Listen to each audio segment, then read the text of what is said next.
into Pino, and the buck is gone. Skies being on Hibana will very likely hold on to that diffuser, and yes, that's going to be his job.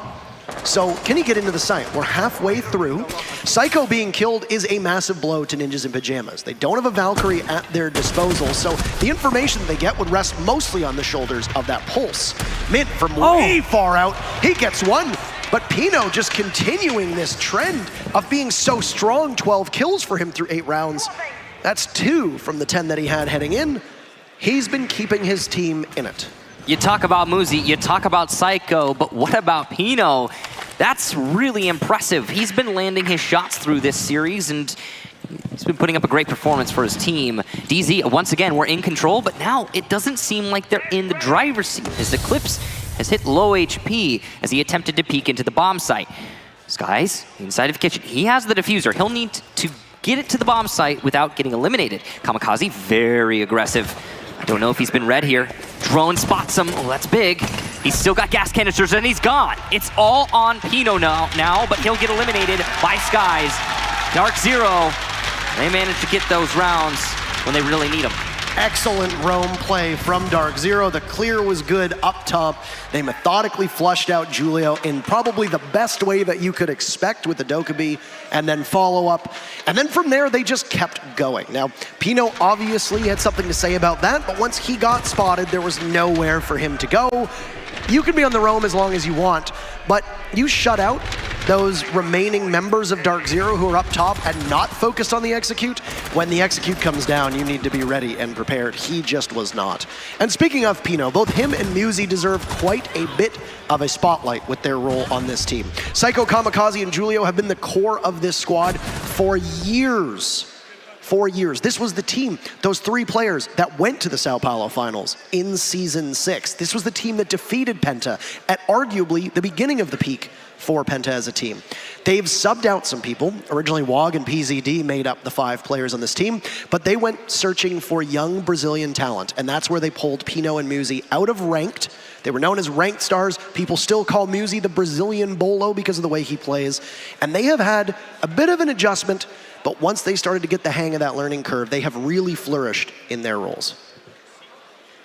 This is really actually this super hot debate between Brazilian Bolo and American Muzi. That's a really hot one, and it goes deep. Actually, you don't want to get involved. Trust me. I mean, you got to go with at that point who's older and who's been on the scene longer. That's what you have to go with, because that's what you think? I mean, if Bolo's been around longer and has had more prominence, and then Muzi shows up afterwards, after Bolo's made his name, I think so. But then if it's the other way around, like I said, go with that one. Like I said, I'm not going to get involved. Doesn't matter to me. Okay. All that needs to be said is that both Muzi and Pino have been able to make up for the fact that Psycho and Kamikaze have been moved more towards support roles, whereas you originally had PZD covering a lot of that, and then WOG, of course, on the team as well, largely being their main support player. The role swaps from NiP have worked out very well. How many games did we see Psycho absolutely take over in support operator roles or capacities? He's not playing as their main fragger. He's playing far back as Valkyrie, and he's still winning 1v4s. Or he's still helping his team win a 2v5. And now, he's allowing the rest of the team to get the kills that they need, while he works with Kamikaze and Julio to steer those 2 young players forward. It's nice to see. You know, it depends on the round, right? Because sometimes we are seeing, Psycho bringing out like that Jaeger and being in the fragger. But for the most part, yeah, there's a lot of exchange on the NiP side. And overall, it's been a great formula for them. It's working really well. I mean, we're 5-3 for NiP right now. But DZ, again, is still not out of this. There's going to need to be a concerted effort from DZ in order to take this one, but there's a chance. We're going to the 3rd bomb site for Ninjas in Pajamas. They haven't been to Billiards yet, so we'll see how this one plays out. Same thing could be said of DZ when they picked up Hyper, if you recall. He was young, he'd just come into the league, he was setting the world on fire, he was statistically the best player in North America for that one season, and Dark Zero wasted no time picking him up.